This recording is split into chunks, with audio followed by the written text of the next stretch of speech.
Mas Trisno, main sama aku yuk, katanya. Gimana nggak parno itu? Hai, jumpa lagi dengan Markurio.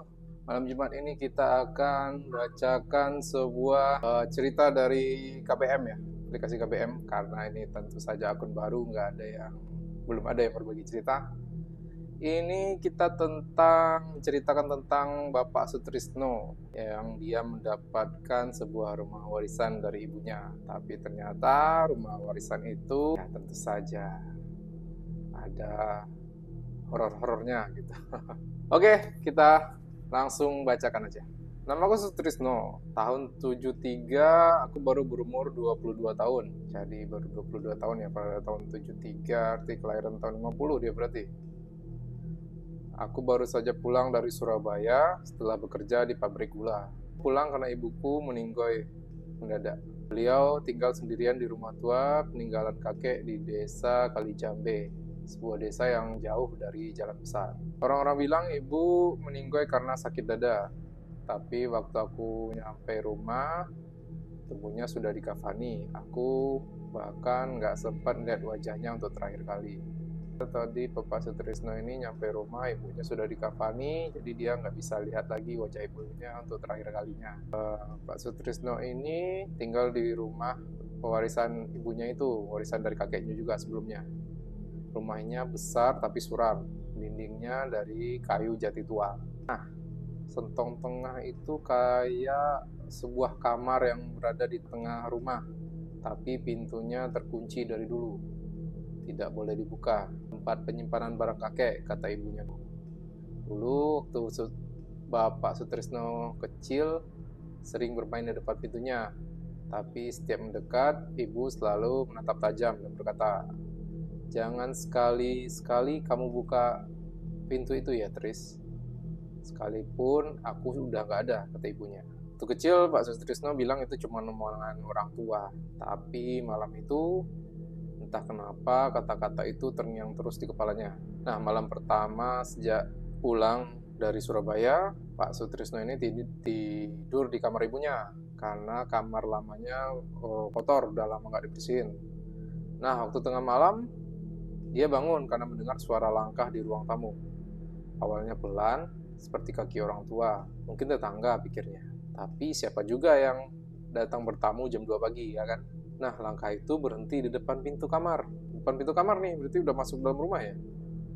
Pak Sutrisno nahan nafas, lalu terdengar suara ketokan pintu. Kaget dong Pak Sutrisno. Dia langsung nanya, "Siapa?" Tanyanya pelan.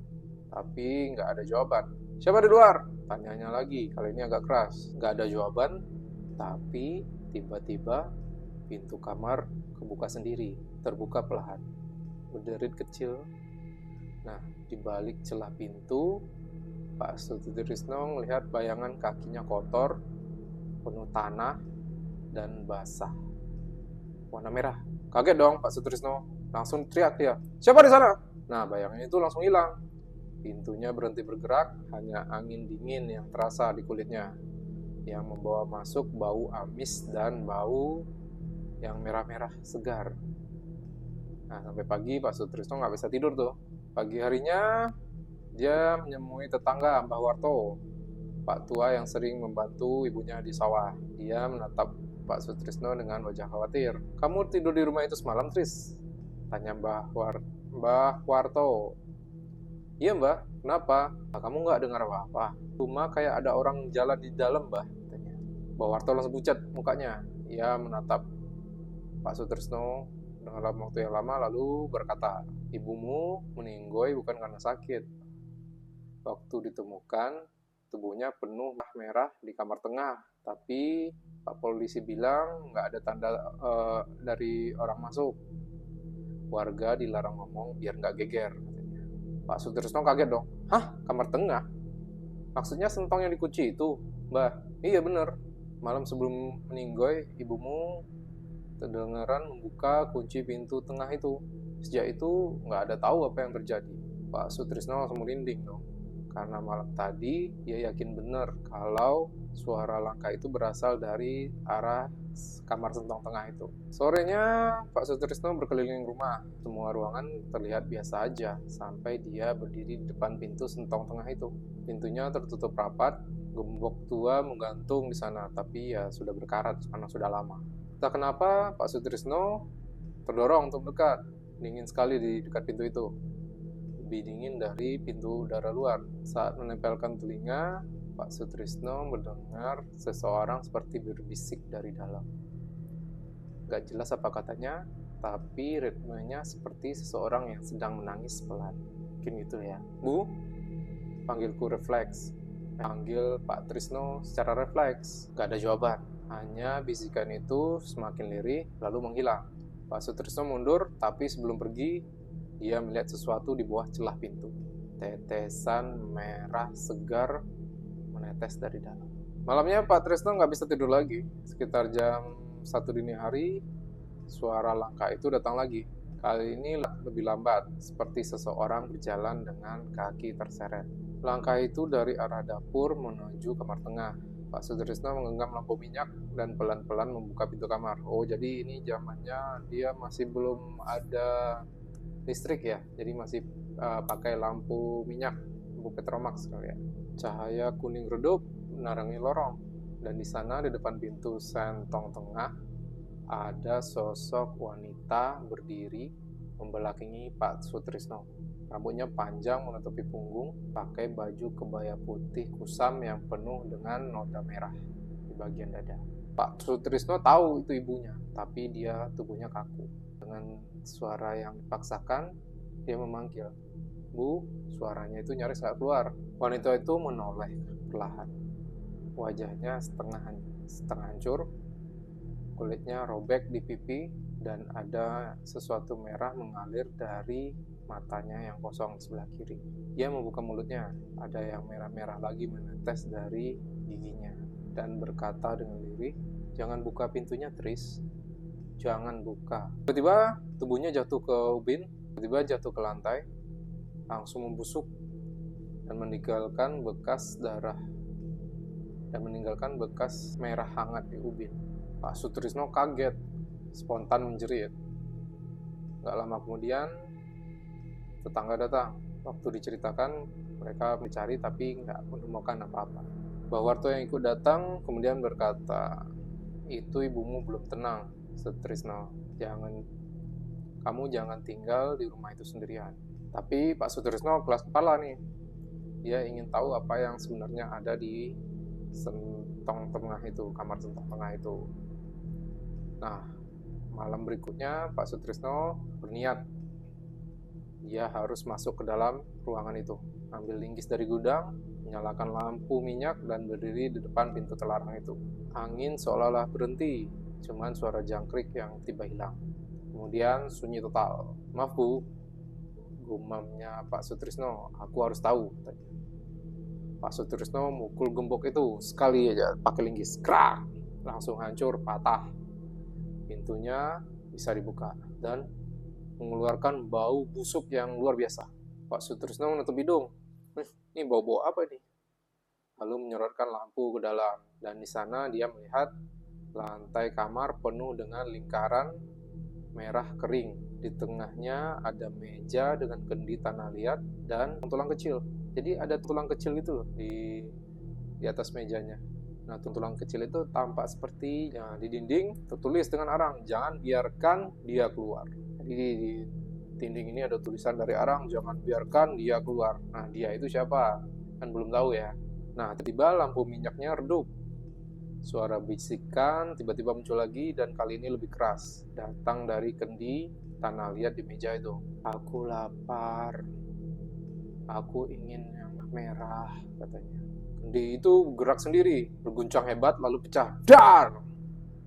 Menyembur keluar, menetes dari langit-langit, dan mengotori wajahnya Pak Sutrisno. Pak Sutrisno kaget dong, menjerit. Terus kemudian mundur. Di dalam kendi yang pecah itu muncul tangan kecil kurus berwarna hitam kemerahan. Lalu kepala anak kecil muncul pelan, matanya merah membara. Sambil tangannya seperti ini, terus dia ngomong, "Ibu, mana ibu?"